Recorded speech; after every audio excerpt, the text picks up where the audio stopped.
آج اگر ہم اپنی زندگیوں میں غور کریں تو ہم بھی بہت سارے کام ایسے کر رہے ہوتے ہیں جس میں کہ اپنی مرضی، اپنے رسم و رواج اور اپنی تمام چیزوں کو پہلے رکھ رہے ہیں، اللہ تعالیٰ کی شریعت، اللہ کے نبی صلی اللہ علیہ وسلم کے طریقے کو ہم پیچھے رکھ رہے ہوتے ہیں۔ السلام علیکم ورحمۃ اللہ وبرکاتہ۔ آج ہم سورہ بینہ پر غور کریں گے۔ سورہ بینہ کی یہ جو آیت ہے، آیت نمبر 4، جس میں کہ اللہ سبحانہ وتعالیٰ نے ارشاد فرمایا ہے وَمَا تَفَرَّقَ الَّذِينَ أُوتُوا الْكِتَابَ إِلَّا مِن بَعْدِ مَا جَاءَتْهُمُ الْبَيِّنَةُ،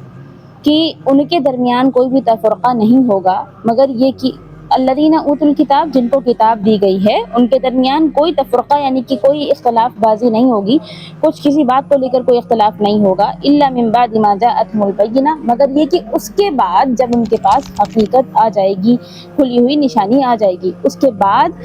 ان کے درمیان تفرقہ ہو جائے گا، لیکن اس سے پہلے ان کے درمیان کوئی تفرقہ نہیں ہے۔ یہ آیت ایگزیکٹلی میں بتانا چاہتی ہے کہ جو اہل کتاب ہیں، یعنی کہ جن کے پاس تورات ہے، جو کتاب والے لوگ ہیں، اللہ کے نبی صلی اللہ علیہ وسلم جب تک نہیں تشریف فرما ہوئے ہیں تب تک یہ سب متحد تھے، کسی میں کوئی اختلاف نہیں تھا، ایک تھے۔ لیکن جب اللہ کے نبی صلی اللہ علیہ وسلم مبعوث ہوئے ہیں تو اس کے بعد ان لوگوں کے درمیان اختلاف پیدا ہو گیا۔ اختلاف کس طریقے سے پیدا ہوا تھا کہ جب اللہ کے نبی صلی اللہ علیہ وسلم کے بارے میں تورات میں بھی خبر دی گئی ہے کہ ایک آخری نبی آئیں گے، وہ تم میں سے ہوں گے، ٹھیک ہے، اور آخری نبی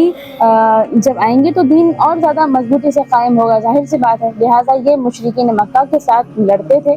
اور ان سے کہتے تھے کہ دیکھنا جب ہمارا آخری نبی آئے گا نا تو ہم پھر تمہیں ٹھیک سے بتائیں گے۔ اس طریقے سے ان کو چیلنج کرتے تھے کہ ہمارا جب آخری نبی آئے گا نا کتاب لے کر کے، اپنی شریعت لے کر کے، اور وہ شریعت ہماری قیامت تک چلے گی۔ یہ ساری چیزیں مینشن تھیں ان کے یہاں پہ، ان کے قرآن پر، ان کی تورات میں، ٹھیک ہے۔ تو اس کے بارے میں یہ بتاتے تھے، یہ مشرکین مکہ سے بتاتے تھے کہ تم شرک کرتے ہو، تم ایسے کرتے ہو، اور تم دیکھنا ہمارا آخری نبی آئے گا نا پھر ہم تمہارے اوپر غلبہ پا لیں گے، ٹھیک ہے۔ اس طریقے سے یہ لوگ بحث کرتے تھے۔ آپ دیکھ سکتے ہیں یہاں پر، یعنی کہ اہل کتاب ہمارے نبی صلی اللہ علیہ وسلم کے آنے سے پہلے ایک تھے، لیکن جب ہمارے نبی صلی اللہ علیہ وسلم کو نبی بنا کر کے بھیج دیا گیا تو اس کے بعد یہ سب الگ الگ ہو گئے، اور ان میں سے کچھ ہمارے نبی صلی اللہ علیہ وسلم پر ایمان لے کر کے آ گئے، مومن ہو گئے، اور کچھ نے انکار کر دیا۔ ایمان نہ لانے والوں کی تعداد وہ کیسی تھی؟ بہت زیادہ تھی، ٹھیک ہے، ان سے جو کہ ایمان لے کر کے آئے تھے۔ اگر آپ حقیقت پر غور کریں گے تو ان سب کو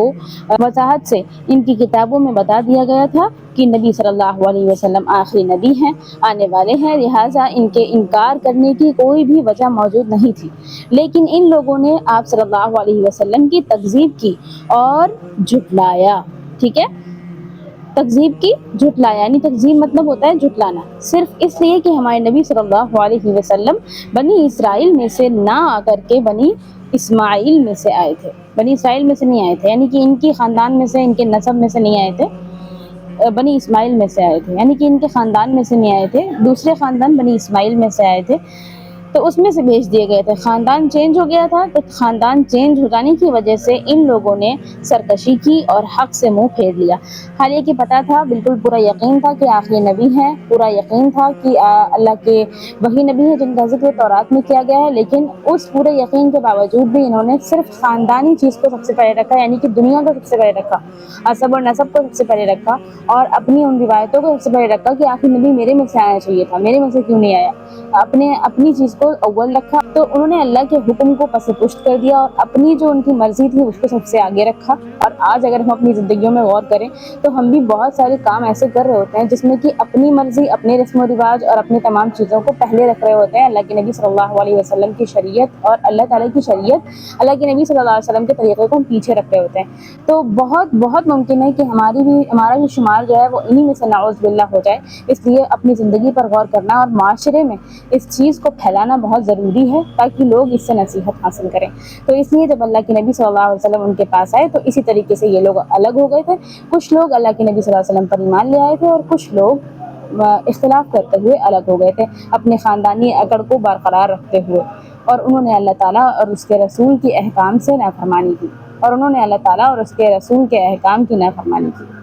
جزاکم اللہ خیر فار واچنگ۔ السلام علیکم ورحمۃ اللہ وبرکاتہ۔ اگر آگے اور ایسی ویڈیوز اور